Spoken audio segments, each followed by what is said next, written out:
We went on a 2-week road trip across southern Xinjiang in China. Here is how it went. Xinjiang is China's largest province and borders 8 Central Asian countries. It's also the most diverse province in terms of racial mix and ethnic cultures, such as the Uyghurs and Tajik people. To be honest, I wasn't sure what to expect since we had heard various conflicting accounts of what it's like to travel around Xinjiang, especially for someone like me who can be mistaken for a local Uyghur. But, spoiler alert, we had a great time, and for me, looking like a Uyghur was actually a great conversation starter and opened lots of opportunities to interact with the locals.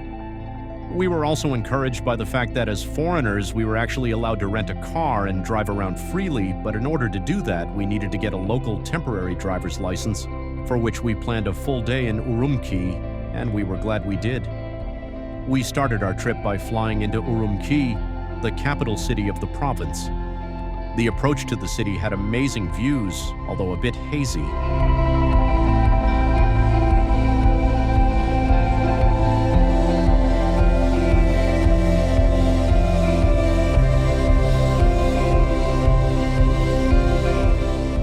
The airport was on the smaller side compared to other provincial capitals in China, but was still modern, although because of the lineup for taxis, it took us some time to leave for our hotel.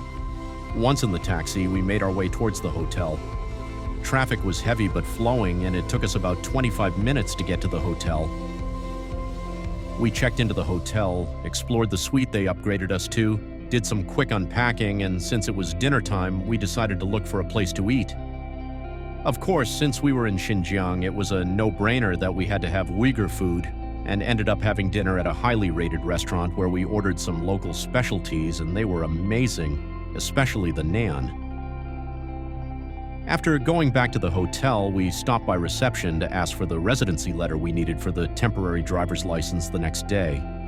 The plan was to take this letter, along with our Canadian driver's license, to the license office the next morning.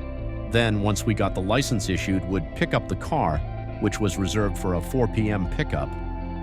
Then to start driving west towards Kasghar the next day while exploring what Xinjiang had to offer. At the end of our trip, we would return the car in Kasghar and fly out from there. That's a total driving distance of about 3,000 kilometers over 2 weeks. One of the interesting things about Xinjiang is that it follows the same time zone as Shanghai and Beijing, which are 6 hours away by plane.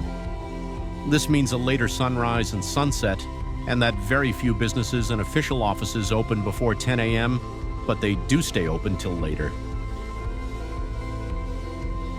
So next morning, we started the process of getting our Chinese driver's licenses. This took the whole day, and we were finally issued our licenses at 7:30 p.m., which was an hour after closing time for the driver's license office. I have a separate video describing the process and our experience. After getting our rental car, we parked it at the hotel in preparation for the next day, then took a DD to the Urumqi Grand Bazaar.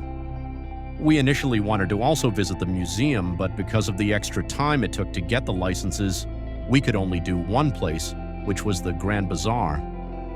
Now, it's no secret that Xinjiang had big security problems until about 2019, and we definitely saw additional security measures on our trip that you don't see in other parts of China, including having a security check at the entrance of major tourist attractions such as the Grand Bazaar.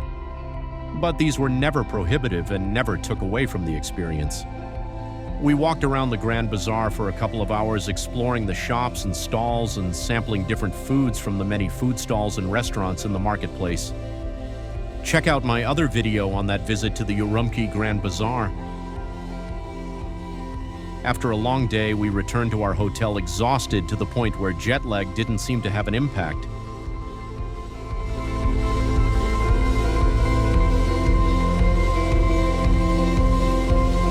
If you like this video, then please hit the like button, leave a comment, or subscribe to see my other Xinjiang videos. Thanks for watching.